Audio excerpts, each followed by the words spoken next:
What's up, everybody? Welcome to With All Due Respect. I'm Marcus Flowers. That's our good friend Madeline Summerville. How you doing, Maddie? Hey, All right. I'm doing great. How are you doing, Marcus? Not bad. You still enjoying your time in Italy, I see. I am. And we got another night and a half left, and that's all. Two But we days. did have an excellent dinner with meatballs and pasta, so it's been great.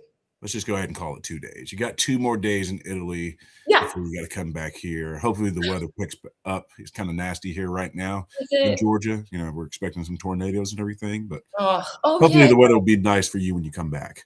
Hopefully, everybody, we're in the good weather. Hopefully.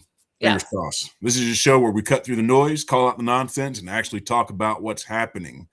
Not the version that you get in the press, and definitely not the version that you get from people who think that yelling is a substitute for leadership.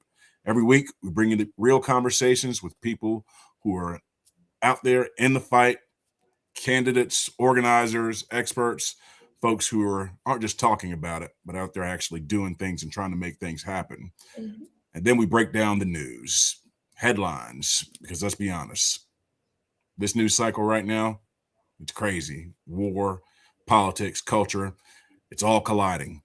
And somebody's got to make sense of it. So whether you're here to stay informed, get fired up, or just hear somebody say something that you've been thinking all week, you're in the right place, and let's get into it. All right. So today, Maddie, we've got a really great guest, a friend of mine, somebody that I spent some time with out on the campaign trail in the 22 cycle. Her name is Maura Keller, a retired lieutenant colonel, Fayetteville, Georgia resident. It's a place I used to live, and a Democrat that's running for Georgia's 3rd congressional district.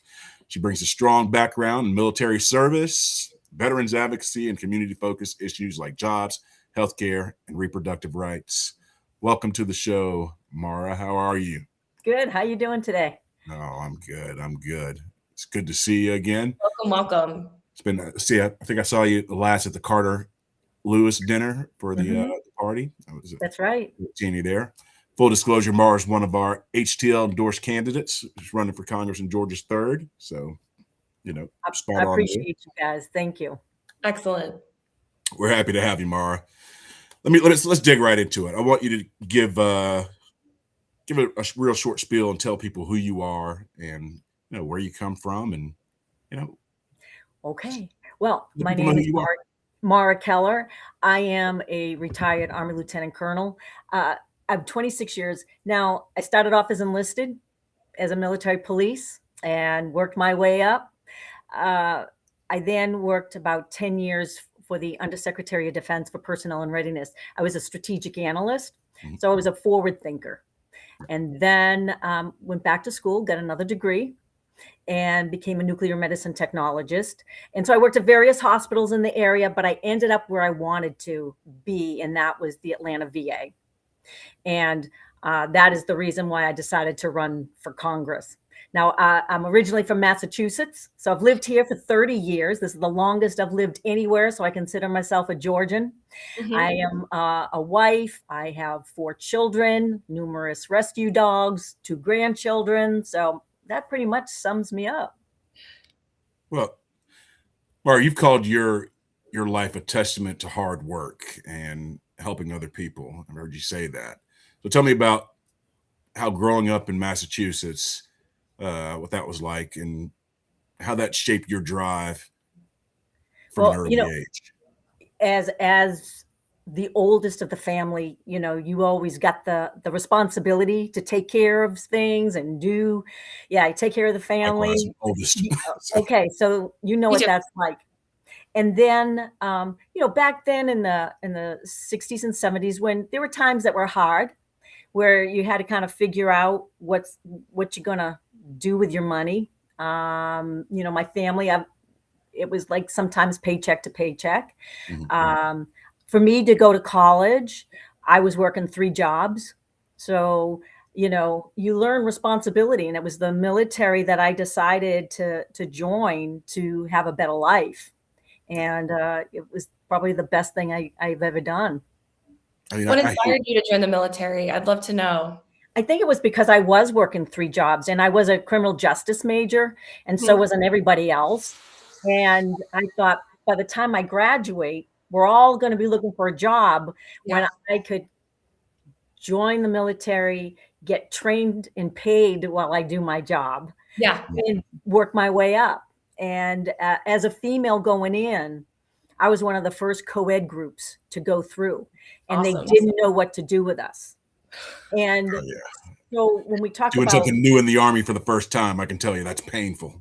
well, it is. And you know what? When I went to my first duty station, I was 18 years old, and this was so eye-opening for me because they were telling me what I could and could not do as a female. Mm. So yeah, I'm like, I am qualified military policewoman, but you're telling me I can't work alone. I can't work with another female. I mean, it's just all these crazy things. Were there any female drill instructors back at that time, or were they all male drill instructors? Or drill sergeants, as we call Well, them. yeah. When I went through, there were male, but the females went through on their own. But again, I was one of the new ones to go through co-ed. So I think when the females went by themselves as a group, I think there were some females there. Okay. Gotcha. So totally random question. What is a nuclear medicine specialist? That's very interesting. So what we do is we call it functional medicine. So instead of opening you up to see your heart, I can inject radioactive medicine into you and it knows to go there. So I can actually see your heart pumping through a special camera, or I can see your kidneys emptying and how well they're working. So yeah, that's what we call functional medicine. That's so cool. And your transition from the military to the medical field, but still helping folks who were in the military. Tell us about that transition and your choice to go into the medical field. Well, I wanted to go in the medical field when I was in the military to go to physician assistant school, but then they had a pause on that because they had too many people in the program. I think this was in the early 90s. And then I said, well, if I can't go be a PA, I'll just go be a doctor. So I started the doctor route. And then from there, I became a single parent. And the goal was I was going to go to the Uniformed Services of Health Science in Bethesda. And if you're now a single parent with 3 kids, it's just kind of hard to go to med school. Yeah. But anyways, it was still on my radar to do something in the medical field. So this is what I decided to do. That's awesome. And you were talking about your story of how, you were working 3 jobs and wanted to go into the military to help pay for that.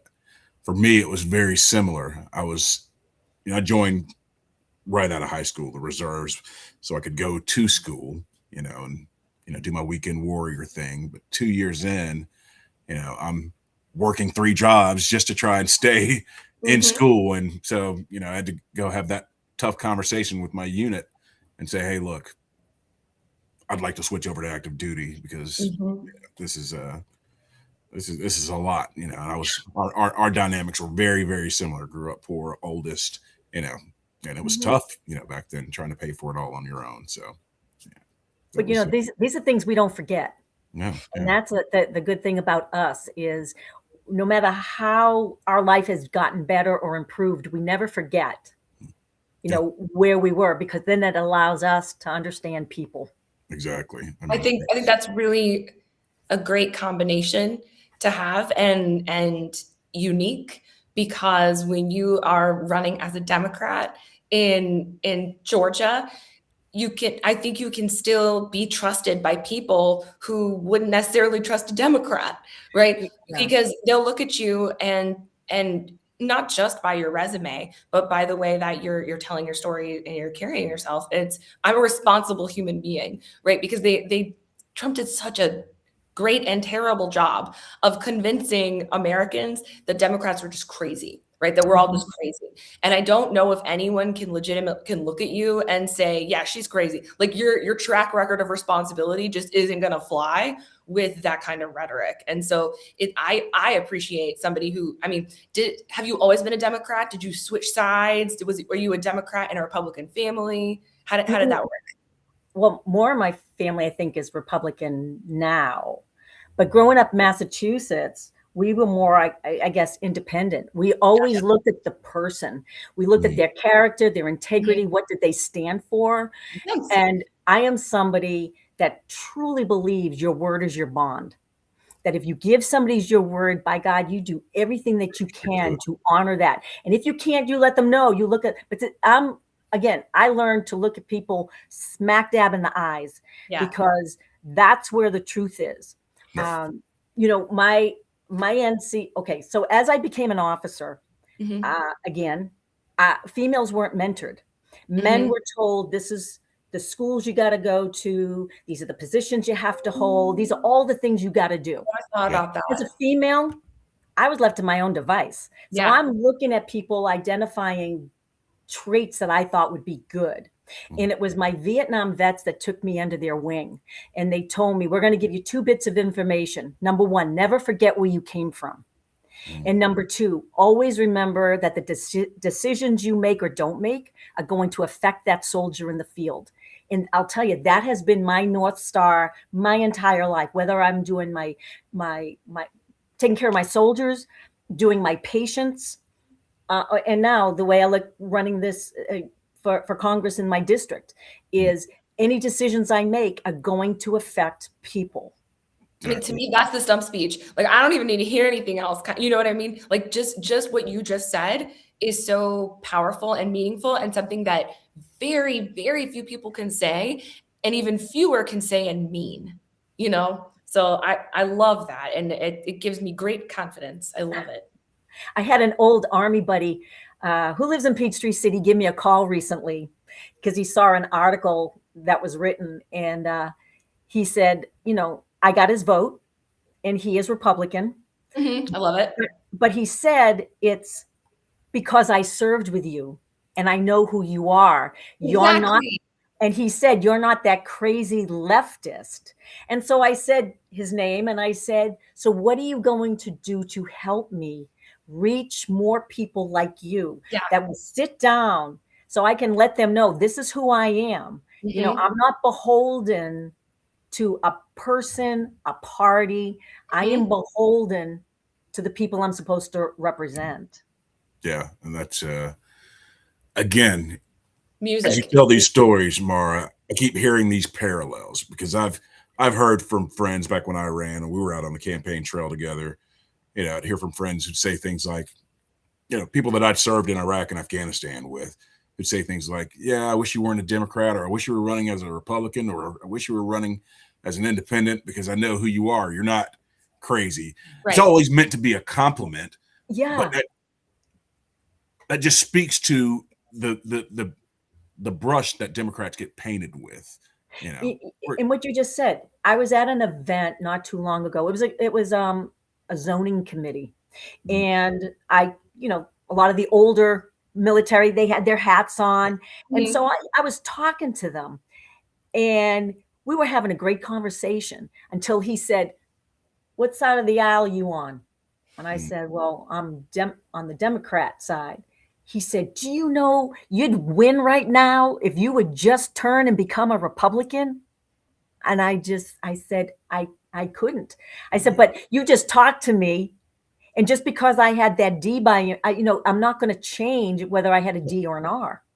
You know, the cool thing about this, though, is that the votes that you actually need in order to win are from the independents. They're from the swing voters. And I know I've talked about this on the show before, but I think one of the main problems that the Democratic Party had in the presidential election is that they targeted the 1/3 of Americans who don't vote. But the strategy, which is an appropriate one, because I think that they were all correct in saying that Donald Trump is a major threat to democracy. The strategy was to scare people into voting, which again, I think it was scary, and that's being proven now. But the thing is, if that's your strategy, then you can't go after people who already think their vote doesn't matter, because that's why they're not voting in the first place. So the thing that they should have done is target the swing voters, because they're the ones who can't decide which one to vote for. They don't care if you have a D or an R next to your name. They just want to know who they can trust to do the right thing when nobody's watching. And that's why the experiences that are front and center with you, like the stories that you're telling front and center, are so demonstrative and helpful, because it speaks to trust immediately. And I love that. Yeah. And that was one of the things, being a candidate who moved this district. Ooh, I don't know what happened to Marcus. Am I back? There you go. Again, we're having some bad weather here, so hopefully you guys can still hear me. So where I am, it's we've got tornado warnings going on. Yeah. So if my internet drops in and out, sorry guys. That's kind of what we got going on. Back.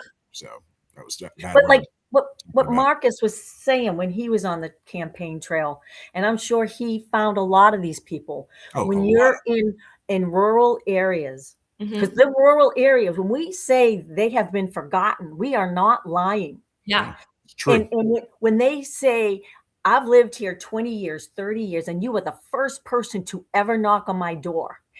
Yeah. But then they tell you they don't vote. And I ask why. And what Marcus says, they feel like their voice isn't heard, their vote doesn't count. And the news media tells me this is such a heavily read area that no one other than a Republican can win. And I'm trying to tell them, do not believe that. Yeah. And I had to fight that in 2024. I spent so much time and then trying to just convince our own Democrats. That's the thing that makes me insane. To get out and vote. And it really is. I mean, even in my county, the county that I lived in. Now, I got to give people the story, Maura. When I ran against Marjorie Taylor Greene, I was living in the 14th congressional district. So a year into that race, after I'd been into it for a year, they drew my county out into CD3.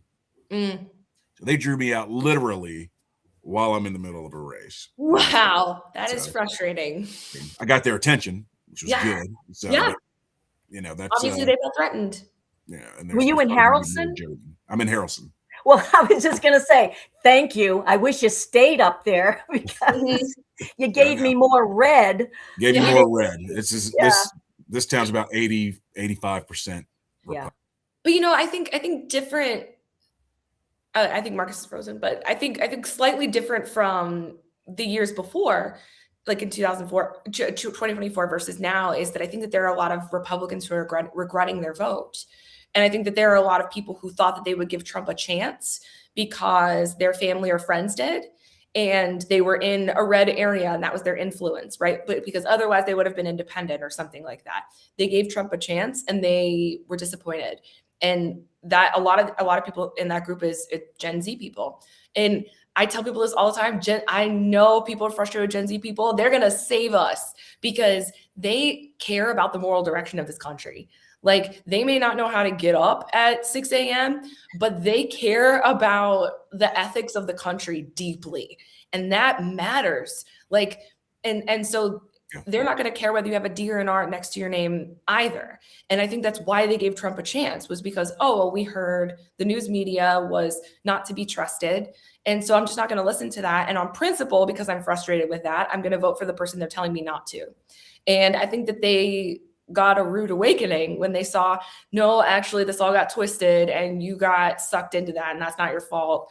And so I think that because they're switching sides now, which is reflected in the polls, and many Republicans who got so excited about the opposite of what he's doing now because they were promised the opposite are going to be open specifically to somebody like you. And the thing is, the Democrats won't listen. They will not listen to it because their goal is to advertise to their base so they can make more money, so they can then advertise back to their base.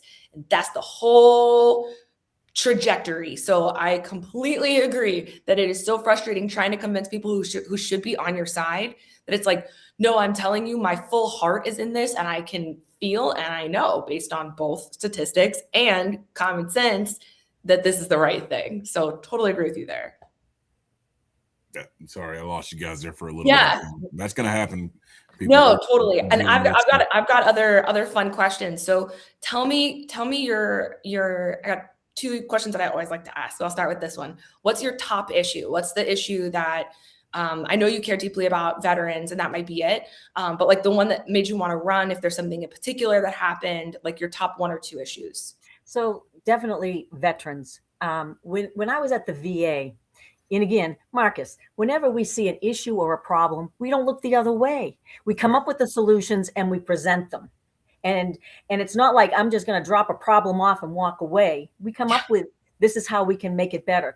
And when I was, for instance, problem solving business, we work the problem, we fix the problem. That's it. And so when I'm watching the time it takes for veterans to get their appointments, when I'm seeing people call my department because nobody else is answering, when I'm seeing veterans stand in line for so long to get their prescriptions because there's only one person behind running the pharmacy, when I have a paralyzed veteran whose wife has to keep holding his chair because his brakes keep breaking. And I'm like, what? And what was happening is, nuclear medicine is a kind of a long study. It's not like you're in and out. You're there maybe for a couple of hours. So I would always have a rapport with them, and I would find out what some of their issues were. And while they were waiting, I would be working the building to get them what they needed. But at some point, you're like, man, for everyone I'm helping, there's another 50, another 100 just like you. So when I felt like anything that I was coming up with to be able to help the veterans, it just was going on deaf ears. And what was kind of funny is when I was leaving to clear, because I had to leave because of the Hatch Act. I couldn't be in a political position in there. Okay. And, as I'm clearing places I never even visited within there. And they said, so why are you leaving? And I told them, and they said, oh, well, wait a minute. Let me tell you about this. They were giving me laundry lists of things that were going on behind the scene in their department, which I thought was quite interesting. So there's that, of course, at the veterans and the benefits, because right now we are still short people at the VA. It's more than ever. Yeah. And to me, it comes down to patient safety. When our cameras that we work with are very tight, like an MRI. I think sometimes they can get that close. If you have a claustrophobic patient, they will climb out of your machine. I'm supposed to watch, because we're short people, I'm supposed to watch 2 separate rooms with patients and cameras. That's a patient safety issue. We don't want to see that happen, but they don't care. It's do more patients with what you got. Yep. So then the other one is, of course, it's like draw a straw and figure out. The pay is a huge thing for people, is the $7.25. We've got so many people within my district that are at or below the poverty level, 18, 20, 26%. That's criminal. So, I definitely want to target that. But if I had a third, it's my Social Security, because we're looking at that reduction that people are going to be taking. And talking recently to a gentleman that actually ran the Social Security Trust part of it. He's saying it's now up to 28%. So my concern is now how many of my seniors right now, if they had to take that 24 or 28%, how many of them would now be at or below the poverty level? And when I'm knocking on the doors and I ask them that, they say, I can't even live on the Social Security I have. I am so concerned about that, because again, how fast does our government work? Absolutely no. If we see this 5 years out, we got to start working on it now. So I want, as a communications person, I want a cartoon of you. Like, I want a drawing of you with like a pencil and a notepad and you checking it off, because I think the joke here is that Congress is going to be the Congress is going to hate me, because I'm going to be the one that's going to come in there and actually get some things done. Like, I'm actually going to come in with a checklist, and I'm going to make you deal with all this stuff that you haven't wanted to be dealing with, because I've been on the ground and seen that, and I know what the problems are. Guess what? Because all y'all pretended like you knew what the problems were, but you don't. I do. So here's my checklist, and we're going to go down it. I love that idea. Because you and I have not spoken. No. And when I'm out there, I've been telling people since I ran, I have 5 3.5-inch binders, and in it are all the topics that people in the counties have told me about it. And so I knew you'd do that. I knew it. And so I was just on a podcast the other day, and I was telling him, my goal is to take my binders with me to Congress, and my goal is to empty them, because we actually did all the issues that people were talking about. So I love it. I love what you just said. I hear you. So working at Atlanta VA, would you say that was frustrating coming in? I know it was probably a little bit after your military career. Oh, we lost Maura. Uh-oh. She may be experiencing the same kind of stuff that I'm going through. Well, I'm gonna make an AI cartoon of her. Like, I see it in my head because she's already got really cute hair, like a cute hairstyle, and I just see her with like a pencil, and like, so funny that you guys think that we can't do any of these things, because I have a whole list here. She's definitely one of those people who goes and gets it done, you know. So, and yes, I've seen Maura in action out on the campaign trail. One of the reasons why we endorsed her, I mean, she's that person, you know, a real go-getter for the people. You know, has she run for something before? Yeah. Okay, what did she run for? She ran during for the same seat. Oh, okay, gotcha. You guys have been fighting in those red districts, trying to flip them. And that's one of the things I tell people: democracy demands competition. It demands competition. Well, welcome back. Now it's my turn.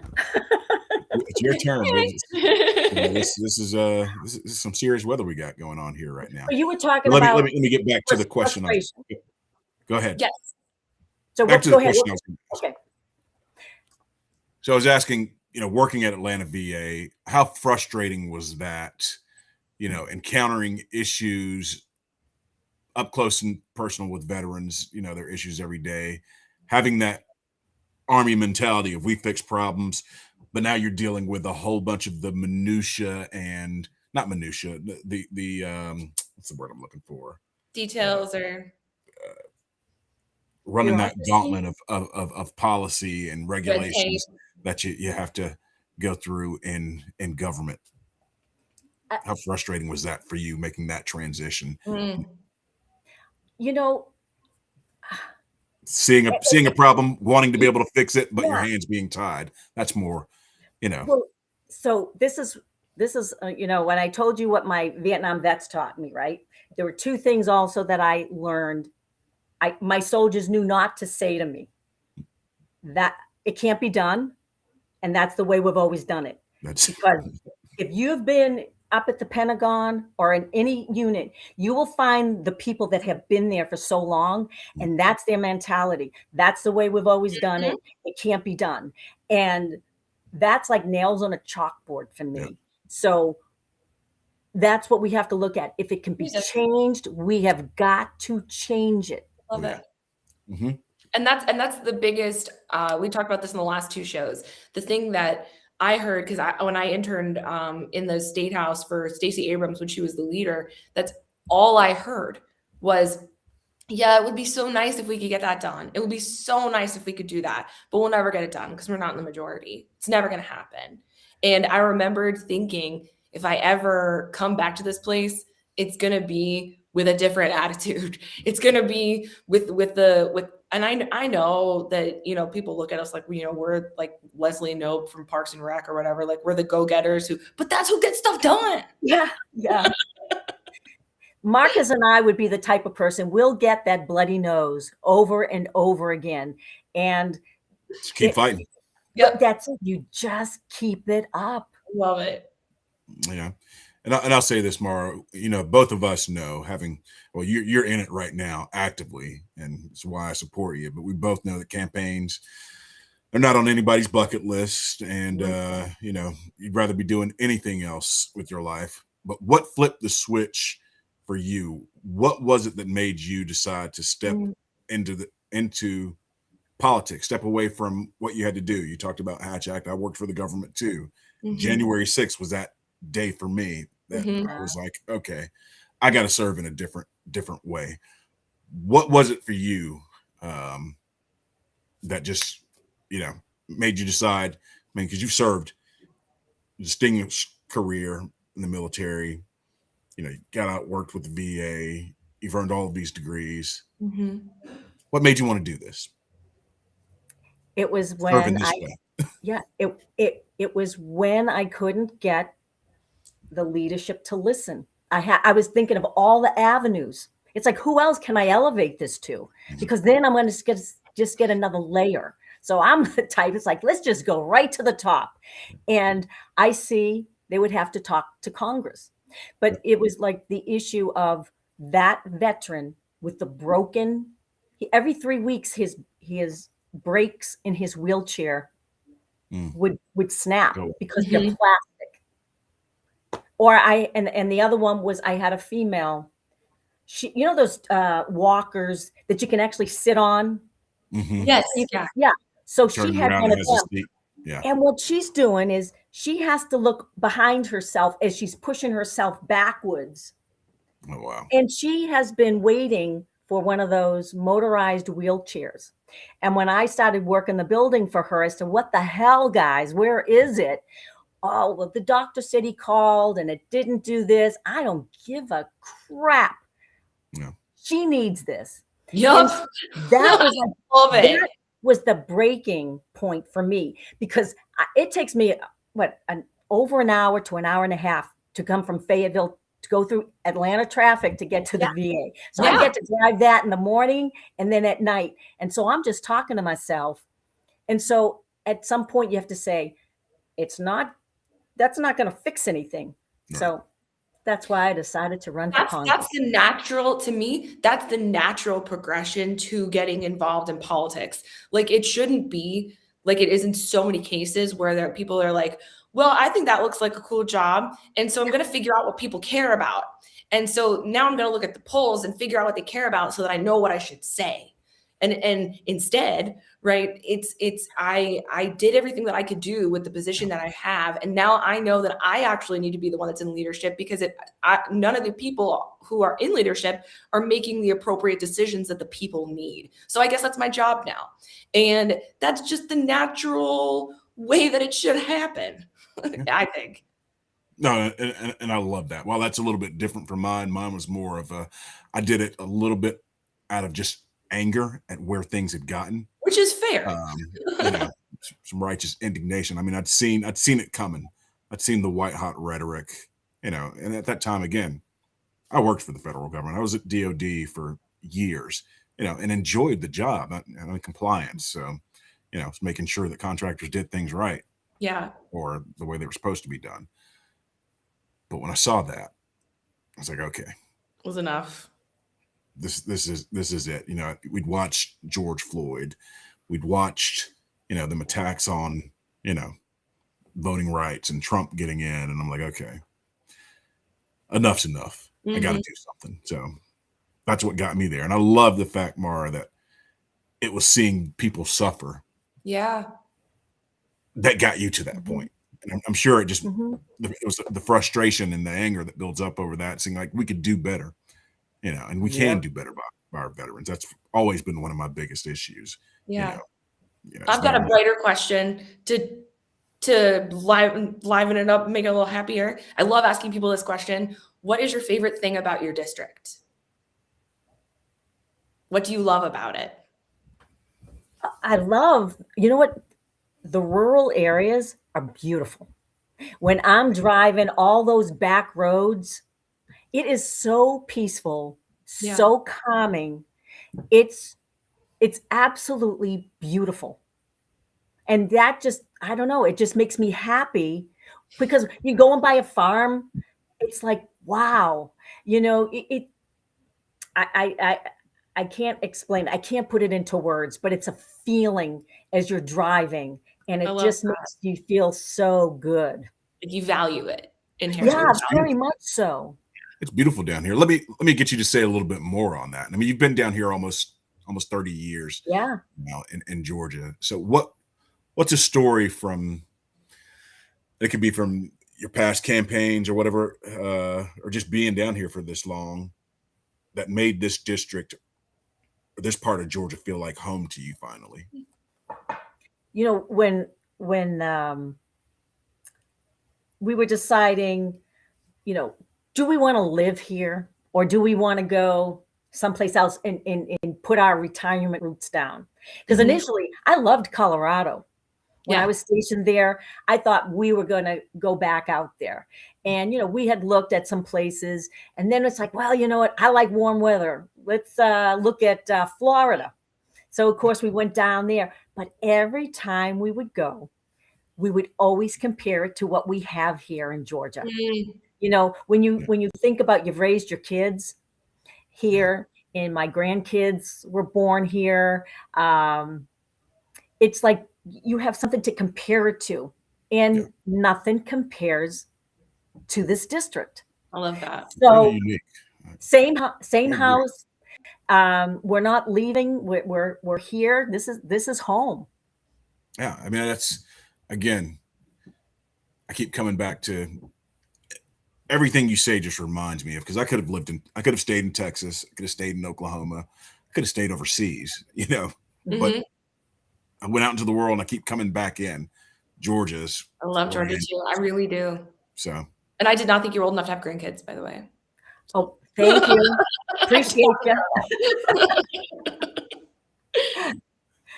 So again, I got another question for you, Maura.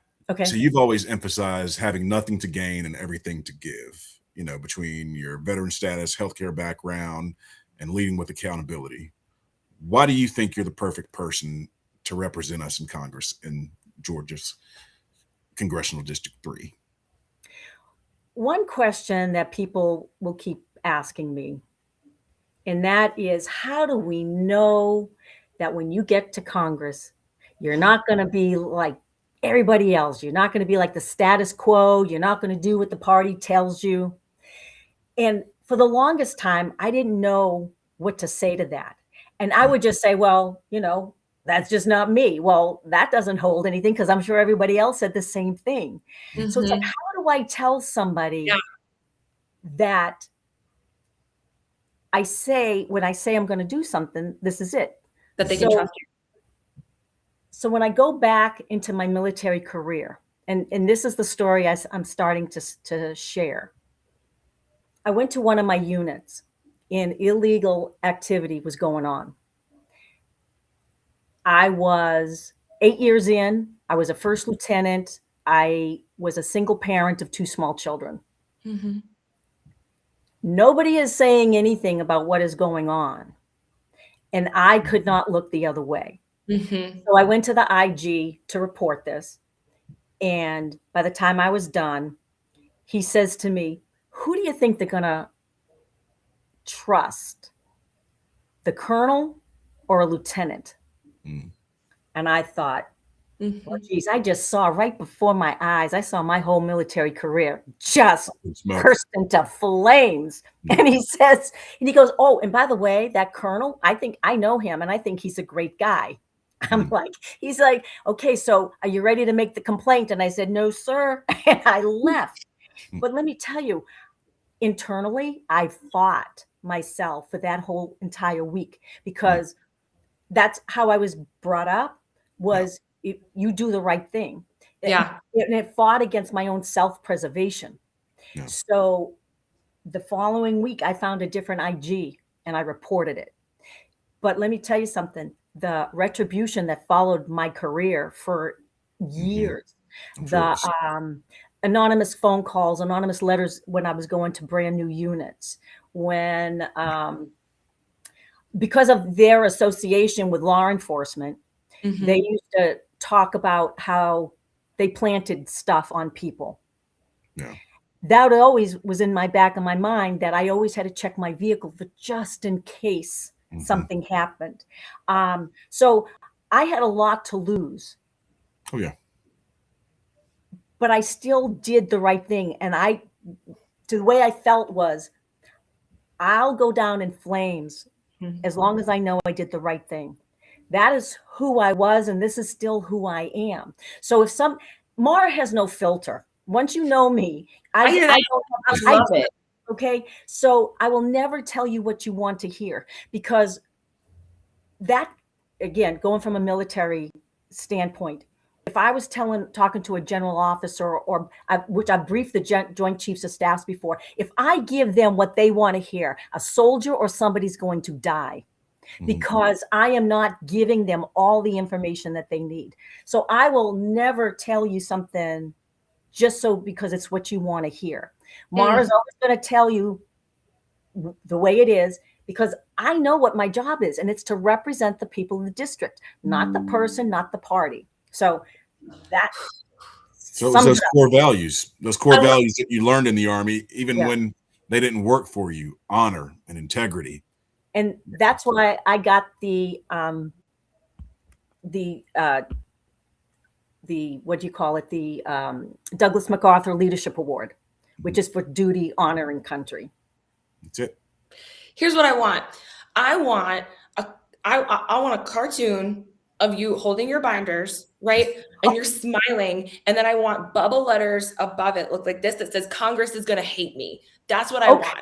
Because I think that's the biggest way to sell this. Because, and I think Mom Donnie did a version of this too, where he was like, oh, they're going to hate me. You're going to hate me. Yeah. Right.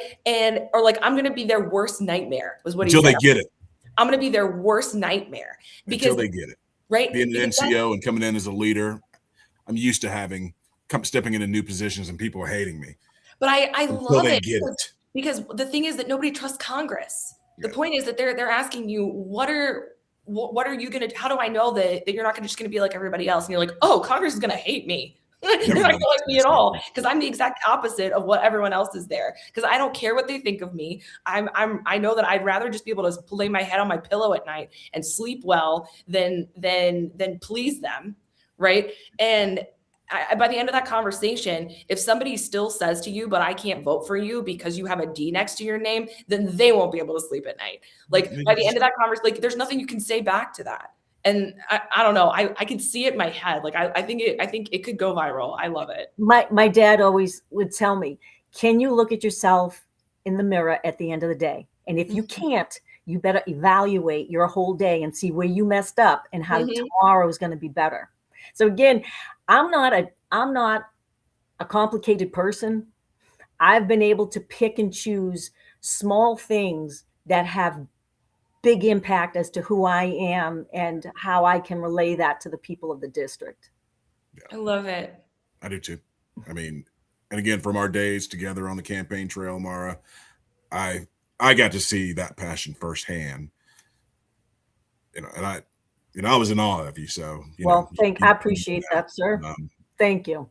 So tell us, what's the biggest decision-making lesson from military leadership that you'll carry into Congress, to always put district folks first? I love the anecdotal story you just gave us, but what would make you always put the folks in the district first?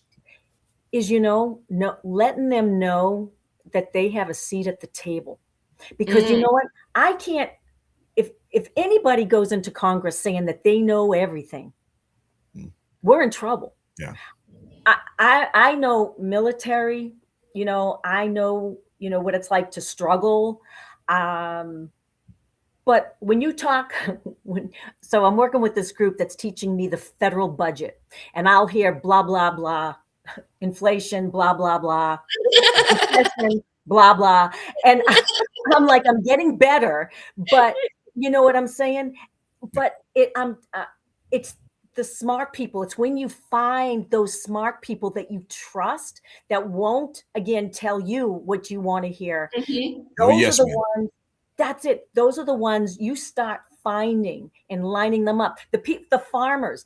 That's something I'm struggling with, because a lot of them are Republican. They don't want to talk to me, but I need them to know that I am there for them. So I was at a data center event, because that's something that's really big in this district. Right? Yeah. So I was at one, and this farmer came up and he started talking, and all I heard was, "Ooh, farmer." And then he finished his talking, and then he left, and I was like, "Oh, hell no." So I had to quickly dive out of my seat, and I chased him down the stairs, went outside, and I say, "Hey, this is who I am. I would love if you would let me come to your farm so I could learn what it is you do. It took me almost 30 minutes to talk to him because he didn't want anything to do with it. He saw me as somebody who wanted like a photo op. And I said, no. I said, no cameras, just me. You just tell me what I got to do. And so I finally got one rancher to actually talk to me. But again, that rancher, he has a seat at the table because everything we do at that level affects him. He needs to tell me, we need to dictate to Congress what it is we expect, not for Congress to dictate to us, this is what we're going to do and you better like it. You're the real deal, ma'am. Well, you are. I haven't said that to anybody else. I promise. I'm allowed to have a favorite. Okay, I pick favorites in this world. Thank you. And she deserves it. So, I mean, you get no argument from me. I feel bad. You get no argument from me. I don't even feel bad about it. I mean, I'm extremely impressed. And I think that the fact that you're even working with a group to teach you about the federal budget, when I tell you how much people don't care, like that run for this stuff, they're like, whatever, I'm just going to put on an excellent suit and it will be great. Like another thing Mom Donnie did, because I keep telling everyone's like affordability. Even when he was running, I was like, yes, affordability is a problem, but if you can't sell the issue of affordability like he can, then that's not your issue. Period. He grew up with parents who have studied this, who made films about it, who cared deeply about it. That's the issue that's in his heart. So yes, affordability is an issue, but it could have been many others if it were somebody who delivered that message from their hearts, right? It could have been veterans issues if it would have been you. But the fact is that what he did was, and what's funny is that no matter what the issue is, it always goes back to the federal budget, because his ended up being, because it wasn't just affordability, right? His was about transportation and childcare specifically, and about food, right? Specifically. So with yours, you're going, okay, so I'm going to look at the federal budget and see where I know that I can move things around in order to be able to accomplish the goals that I have. And what Mom Donnie did was he repeated over and over again in New Jersey. They already did this tax where they raised it by 2%. None of the gajillionaires left. And it's going to be exactly the amount of money that we need in order to be able to institute this program, and this program. And he gave the exact amounts. And I kept trying to tell people, because they don't want to let me on liberal news, but when I'm on Republican news, I kept trying to tell people, like, the Democrats are getting it wrong. That's his issue. But the thing is, he's giving people exactly how he's going to accomplish it. He's telling them how he's going to do it. And it's because he looked at the budget. It's because he looked at how the money was being spent, and he was able to tell people, I know what the problems are. I can speak to them specifically because I understand them. And here's how we're going to fix them. Not just by like, well, I'm going to look at this and that. Nope, here's the spot in the budget, and I'm going to move this and I'm going to move that. And then here's your problem, and it's solved. So the Concord Coalition is this group that I'm working with. And it's made up of senators and congresspeople that used to be in office, and they actually sat on the budget committees. And then you've got people that are teaching at the universities that are in economics, and they're the ones that are teaching us. So we just recently went through the president's budget of what's mandatory, what's discretionary, and where they're going to actually pull from to fund more of his war and his $1.5 trillion for the Defense Department.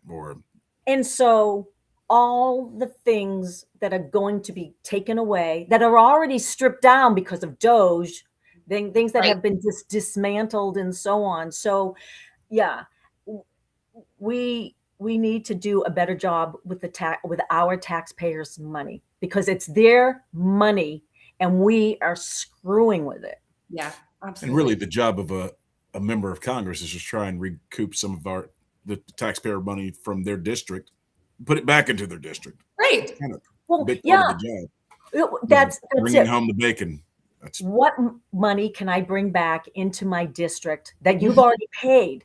Yeah. And like my buddy Brian Jack brought money for a water treatment facility that was going to take, water from the Chattahoochee and do its magic, right? 4 point something million. But the thing was, you look, you do your homework and you look, it was for the data center. You can say it's for the people all day long.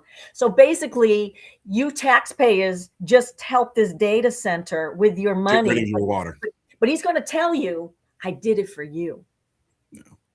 Okay. You have to let me write your memes. Oh my God. Okay.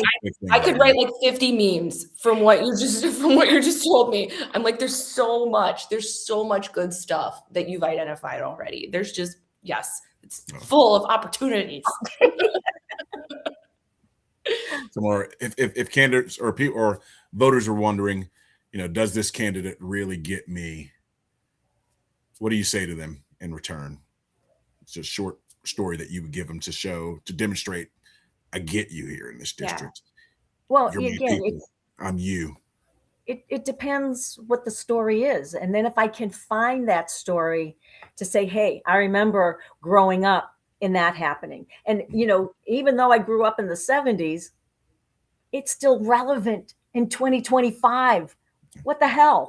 Of course. And that's what it is. It's being able to give them, if it's not my story, it's having met somebody who has that same story. Mm-hmm. And the thing is to allow people to say, you telling me your story, even if I didn't understand, because you shared it with me, it's now on my radar. And I know because you spoke up, there's another 10, 100, 1,000 just that's like going in the binder. That's it. That's going in the binder. It's going in the binder. Yes, it's going in the binder. I love it. Yep. Here's another question I like to ask candidates who are running for office. So you wake up with a purpose every day. Paint the picture of what success looks like in CD3 if you're elected. Ooh, making the dream real for us here in the district. What you just said, the word purpose, that's a powerful word. And I think if I can't wake up with a purpose, what am I worth? Again, emptying that binder is a huge thing for me. If I empty that binder, yep, I get it. But I hate to say this because it'll never happen. But you ever been in a job and it's like, my job is to get myself out of a job? If everything was done. I've been in those positions where I had to work myself out of a job. Yeah. That's the way I look at it. I mean, Congress needs to be there, but we should be then just monitoring or something, or I don't know. But instead, we just create our own chaos up there, and we're not doing what we're supposed to do, and it's taking care of the people of the district. But it's easy to say, well, when you take a job, you're supposed to make it better than the way you got it. It's like, well, that won't be hard at all. Oh, yeah. That is so profound, though, Maura. If Congress would just work themselves out of the job, right?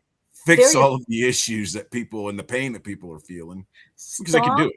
It's within their power. It's also within the administration's power. That's it. Stop taking on both sides the political issues, and we just don't do anything about them because it's like, ooh, it resonates with football for us to have. I'm gonna hold that one tight. But to the three of us, when we hear that, we go, "That's gross." Okay. That's gross. So we should be fixing the immigration. Immigration can be. It can be, but we have found ways to muddy it up and muck it up, and because that's a good political talking point, right? And fix things. I tell you, we wrote our newsletter, and I was just testing it out. Some of my Republican friends didn't have anything to address that with, and they go, "What about the border?" I'm like, what about the border? That's laughable. Are you suggesting that it's fixed? Give me a break. Give me a break. Trump's made it worse, if anything. So, it's one of those. Now we've lost Maddie. I'm here. Okay, all right. So, I'm here. but yeah, that's I guess before we go, let me give you the opportunity to tell people where they can find you, Maura, and how they can help support your campaign. Yeah. because campaigns do require money, people. They do require money. So my website is maurakeller.com. Very easy. You can donate that way.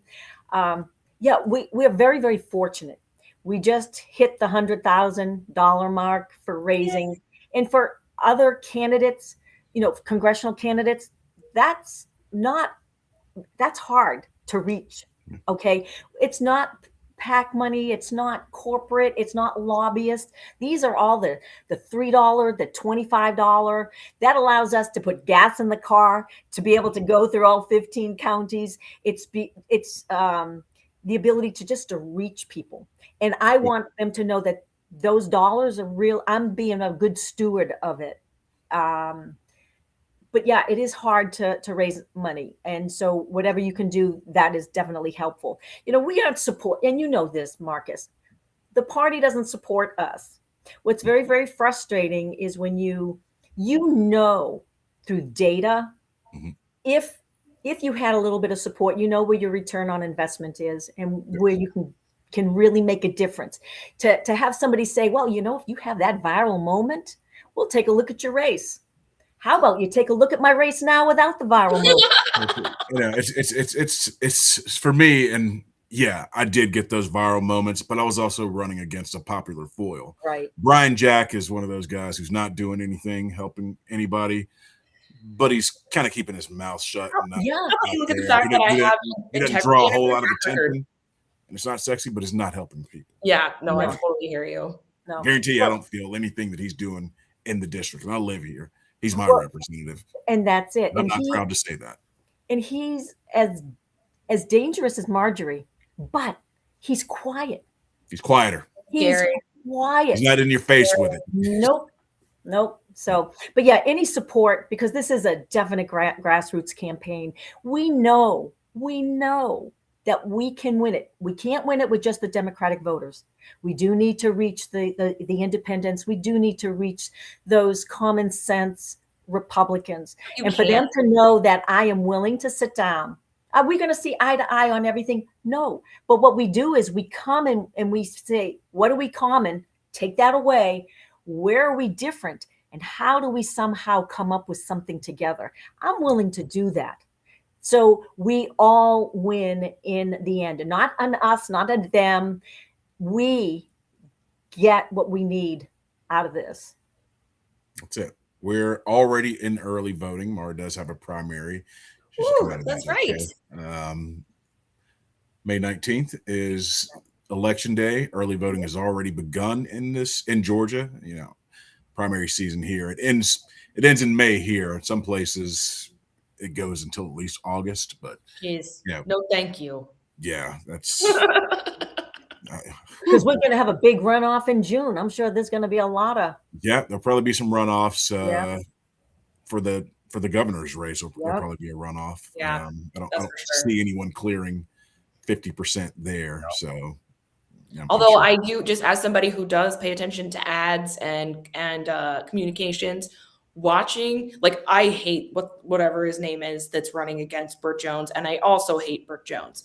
But Rick Jackson, but he's a billionaire. So Rick Jackson. So whoever told Rick Jackson to get a truck that had a bunch of cash in it and to drive, like, have the cash falling off of the truck as it drives away, flying out of the window, the space behind it, was a genius. I was like, that is hilarious. That people are going to remember. My God, he's going after him. I mean, and if I'm not even going to weigh into that side of it. It's upsetting. We've got enough going on the Democratic side. I know it. Of the aisle with our primary right now. I know it. Several candidates, and there's probably going to be a runoff. I think Maura clears, but she still is going to need plenty of help. Because again, campaigns cost money, people. And please going repost into a general election, she's already up against a machine that's going to give Brian everything he needs. Yep. Well, in red districts in Georgia, and I always say democracy demands competition. So we got to compete everywhere. And that's why, I applaud Maura for keep bringing it. You're the real deal, man. He's got over 1.5 million. Yeah. If not more. And again, when you look at the money, it's not from Georgia. So who does he represent? It's not from the people. Yeah. He doesn't represent the people here. He doesn't represent me. I can tell you that. Woo. I'm so excited for you. Thank you. I appreciate you. Maura Keller, thanks for joining us on With All Due Respect. I'm not even mad. I appreciate you. And I'll expect some memes. Send them my way. Okay, it's on the way. Okay. Maddie will get right on that as soon as she gets back from Italy, I'm sure. Put me on a gondola. That'd be so fun. We would have a lot of fun on a gondola. I think so. I want to guarantee that. Thanks again, Maura. We appreciate you coming with us. Yes, sir. Thank you. Maura Keller, everybody. See you. Great candidate. Someone she's got fire. I tell you, and I love it. Again, from our time on the campaign trail back in 22 and the 22 cycle, she was one of the people that I saw out there getting after it and had tremendous respect for. So she's got Mamdani energy to me. She's the first person I've met who has Mamdani energy. That's the first one, because she's focused. She's like, I have a particular thing that I care deeply about, and I'm figuring out how to solve the problem. I don't know why, like, the establishment. Spend some time with her on the trail. You see that passion. I mean, it's unmistakable. You just see it. It was almost infectious. I mean, totally motivated me a couple of times out on the trail. So totally. Yeah. So I love it. Definitely. Well, let's get into this news, Maddie. Let's do it. Let's see. Things are kind of still looking up for Democrats. Yeah. We got Democrat Shedrick Green won a state Senate race with a comfortable margin yesterday in Michigan. So that's at the top of our thing. So we're still trending blue going into the midterms. It's what, 229 state and federal elections since Trump's inauguration went Democrat. So that is a serious move. Like, that's extraordinarily impressive. So it doesn't bode well for Trump and the Republican Party in November. It says in 229 state and federal elections since Donald Trump's inauguration, Democratic candidates have outperformed Kamala Harris in 193 of them. And like, that's by 5 points on average. Yeah. It's insane. Yeah. So, Donald Trump let people down.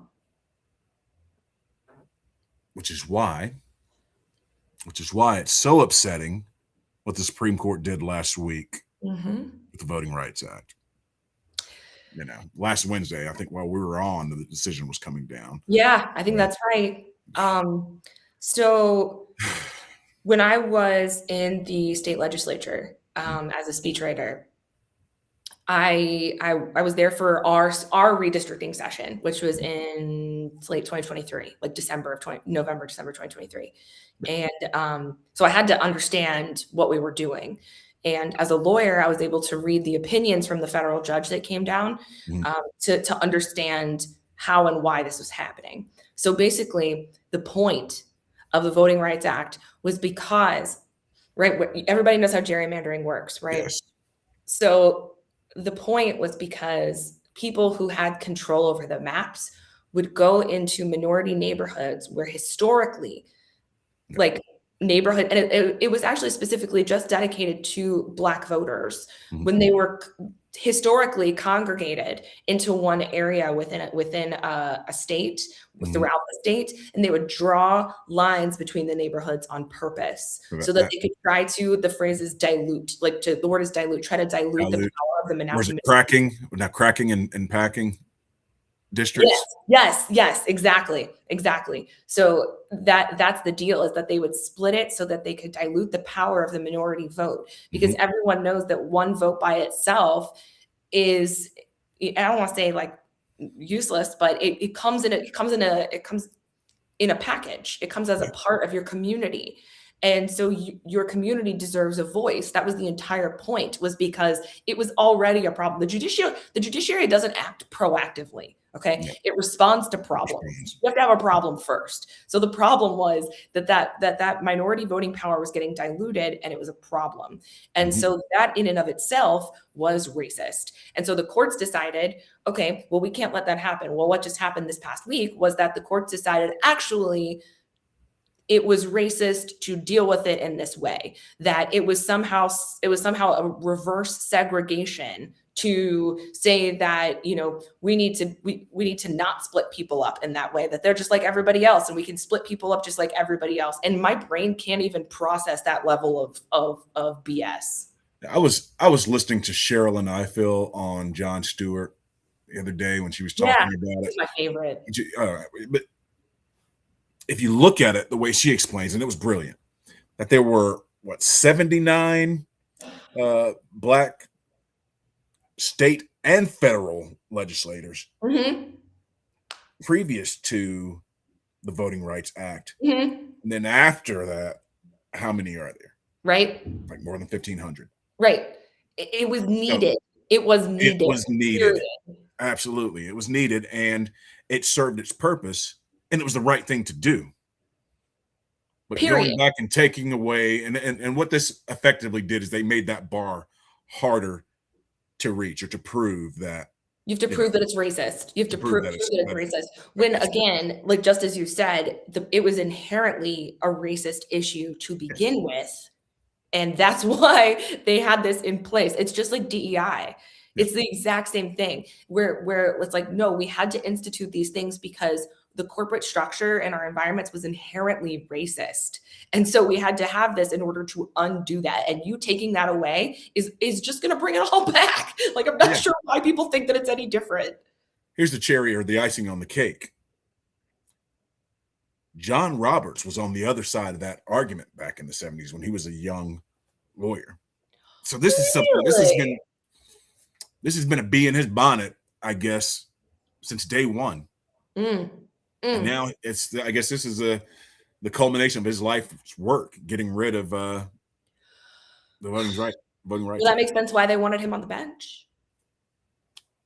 And then you got, guys like Alito and Thomas, and it's been getting a little spicy up there with the dissent from, the liberal justices who are, going back and forth, Justice Jackson, she's been giving it to him. And I think Justice Jackson has demonstrated her sincerely independent nature throughout this entire process. She will often write things that people are like, well, that doesn't make sense. And it's like, well, it doesn't make sense because she didn't pick a political side. Right. She evaluated a legal issue. God forbid she should do her actual job. And I'm not saying Sotomayor doesn't do that too. I love her dissents. I love them. And they're very often what comes from my heart, but often Justice Jackson points things out that I didn't realize. And that's a good, she is in a position where she should be of extraordinary intelligence and teaching people things and saying, this is like, my job is to think of things that nobody else thought of so that I can anticipate that for the future so that the laws will make sense. Well, Justice Kagan's been going right at the conservative justices. Oh yeah, for sure. He goes straight at them. So, I mean, I really think Coney Barrett I think that there's any legal scholar that I've talked to will tell me that there's just no way that the Trump administration is going to win birthright citizenship. There's just no way.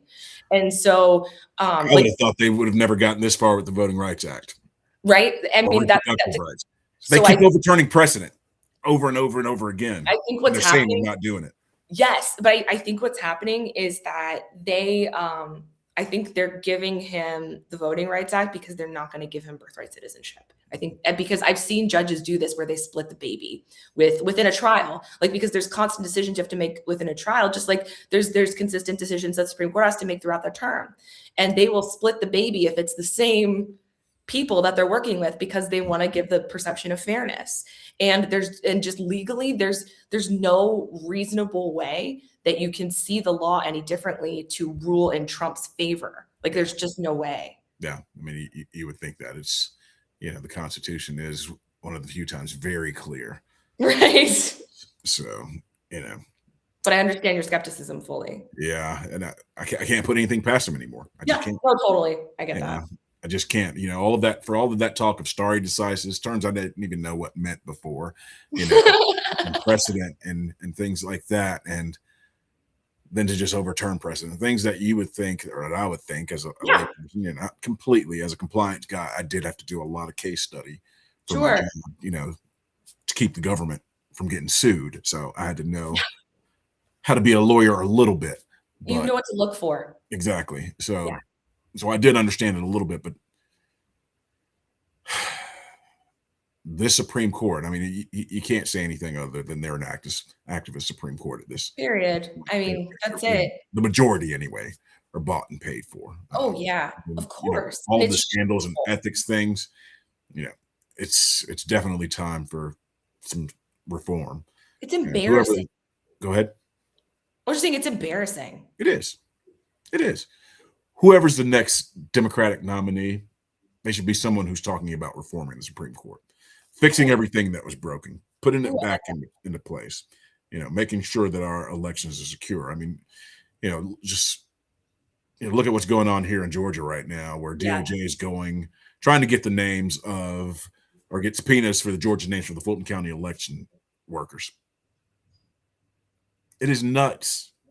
It is nuts what they're doing. It is so obvious that they're trying to intimidate people, and well, they've been after Fulton County for a long time, trying to figure that out.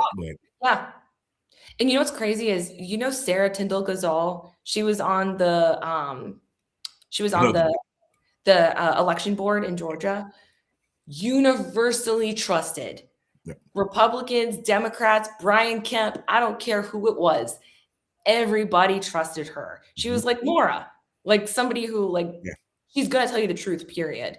And then Raffensperger, right? Like even Republicans were like, no, we've got this here. The truth needs to matter at some point. It has to. It has to. I mean, it's always been about discrediting, or always, since Trump in 2020, discrediting Fulton County because he couldn't get his 11,780 votes. So now they're pulling out all the stops. Now he's got nothing but yes men and sycophants. That'll do his bidding in DOJ. And it's a shame. When are we going to get accountability for this? They're intimidating journalists about it. Yeah. Democrats, if you're listening, and you should be, when you win in November, do something. This isn't the time to be trying to do 25th Amendment stuff and doing, let's impeach him again. No, fix things. Make sure we get laws in place, and hopefully you'll get a comfortable enough majority where you can get things passed. Yeah, get creative with the law. You got to respond to the moment. It's not about getting in power and being in power and like, oh yeah, we're in power, so now we're going to do a bunch of committee hearings and about. No, that's not helping us. It's not going to help us, and people are going to get pissed off if that happens again. Absolutely. You got to do something. We've got to do something. We've got to strengthen those guardrails, and you got the power to do it. Again, we talk about the House being, I never want to say a sure thing, but it's going to happen. It's trending in the right direction it's going to happen. Definitely happen.